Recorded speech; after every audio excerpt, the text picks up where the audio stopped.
When most people hear the word dopamine, they think pleasure, happiness, or excitement. That rush you get from winning, scrolling, or leveling up in whatever you're doing. But that's not really what dopamine is. Dopamine isn't about feeling good, it's about wanting something. More specifically, it's a neurotransmitter that tells your brain that felt good, do it again.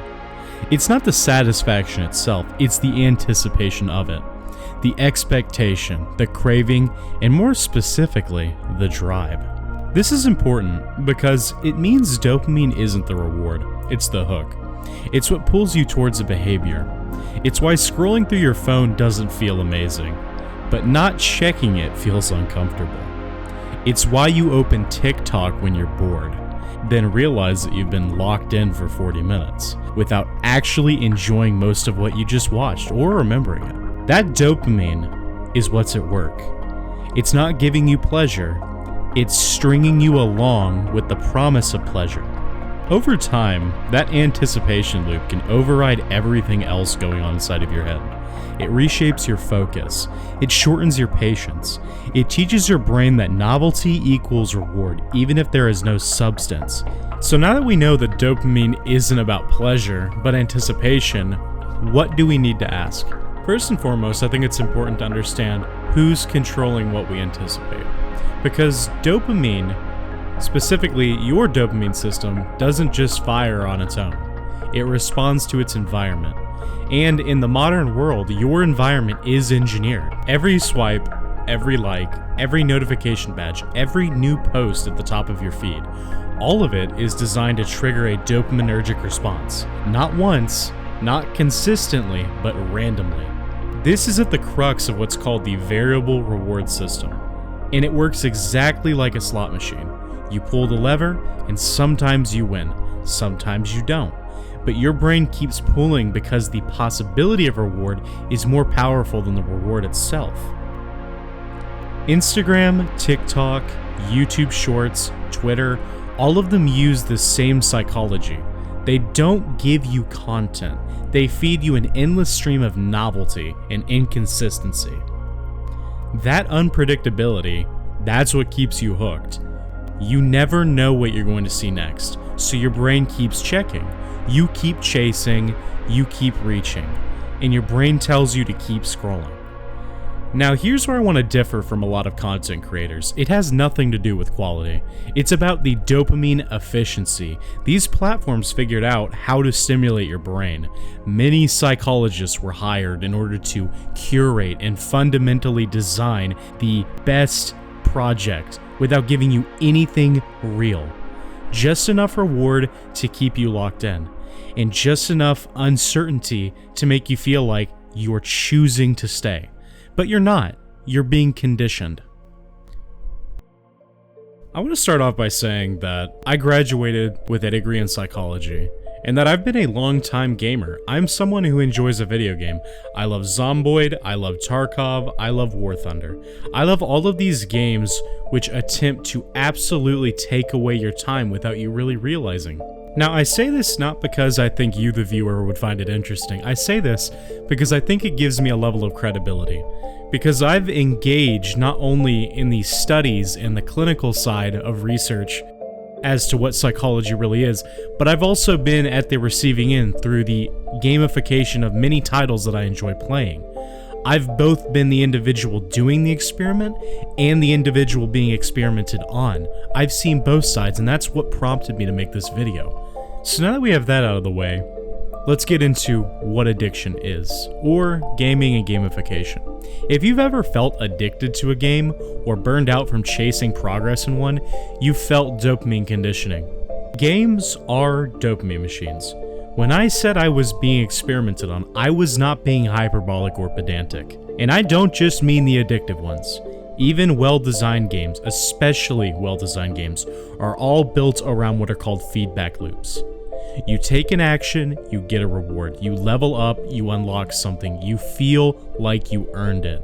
That feeling of progression is what these companies use to control you and to siphon your time away without you even being conscious of it. I know it sounds morbid, but that is what the classic achievement loop is. It triggers dopamine, not just in the moment to feel a reward, but every step towards it. And that's what makes it so powerful. It feels like progress, but it's often just behavioral reinforcement dressed up as growth. Now here's where it gets a little deeper. We've taken this system and applied it to everything else, not because it's good for us, but because it keeps us engaged. There's a financial motivation to this. If you can keep a player engaged, you can siphon their time and by extension their money. And when you can do that, you can make a lot of money. Now, a lot of you may be wondering, okay, we know we're being conditioned. We know that companies are doing this to make an extra buck at our expense. But how and where exactly are these conditioning points taking place? Well, that's very simple. Social media apps are an excellent example of how this takes place every day without us realizing. Social media apps have been developed to do exactly this through things like streaks on Snapchat, daily rewards like YouTube notification, XP bars or Reddit karma, leveling systems like Duolingo, dating apps, or any productivity tool. All of these mechanisms are aimed to do one thing, and it's not innovation. It's gamification. And it's everywhere. I hate to oversimplify, but the logic is really this simple. If a game can hold your attention, then non-games should act more like games. And now real life is being restricted and restructured to feel like a game that you can't win. You're not just scrolling, you're chasing XP. You're chasing little red badges. You're chasing these little hits of dopamine disguised as progress. But progress towards what exactly? This isn't just addiction. It's not just bad habits, and it's not even just algorithms.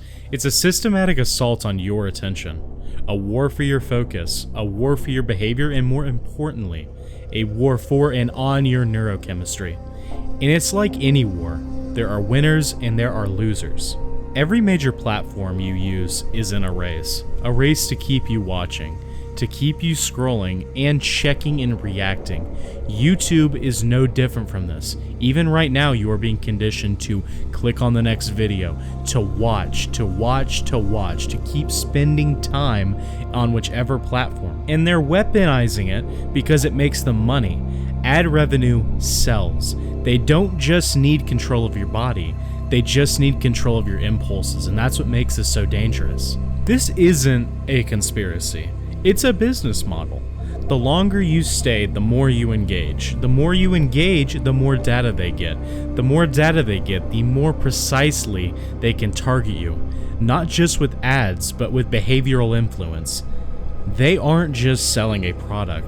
They are selling access to you, not as the product, but as a commoditized decision-making machine. And you can't fight what you don't see. You just start feeling tired, unmotivated, distracted, or dull, and it's all a result of the targeting of the dopamine system. Like my last video on cognitive warfare, this war doesn't use bullets. It uses friction. It specifically uses fatigue, and it uses dopamine depletion as a weapon. Until your baseline motivation is gone, it uses it until you are bored and feel miserable, until the only place your brain can still feel rewarded is inside the system that drained you in the first place.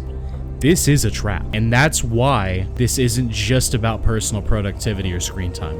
It's about a psychological mind game, and it's about psychological sovereignty. Because in a dopamine war, the side with the better conditioning wins. And I hate to say it, but that's not our side. It's on the side of companies like YouTube, Alphabet Inc., Google, all of these large companies who sell you as a commoditized product. Alright, so now that we've talked about how your dopaminergic system has been weaponized against you, let's talk about the psychological fallout. So what happened to the brain? What happens when your dopamine system is pulled, pushed, and poked all day, every day? Well, I'll tell you, it starts to break, not all at once, not dramatically, but quietly, incrementally, almost like erosion. It is a silent cascade that you yourself cannot predict. Now here's the dangerous part. Once this all happens, you stop feeling excited about things that used to make you feel alive. You lose motivation, not just for work or chores, but even for things you enjoy. Books feel boring, nature feels empty, Conversations feel slow, and real life cannot compete with the speed of the stimulation your brain has to adapt to. This is what's called dopamine desensitization. Your brain's reward system gets burnt out, not destroyed. It becomes numb. And the thing is, when your baseline dopamine drops, so does your mood and energy. You lose a sense of meaning.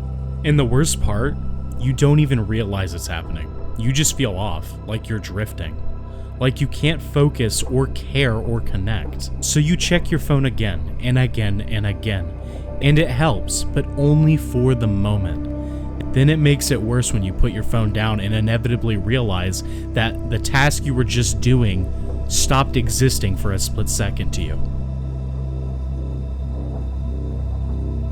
Some psychologists say that this is the cost of constant stimulation. It's what I learned about in undergrad.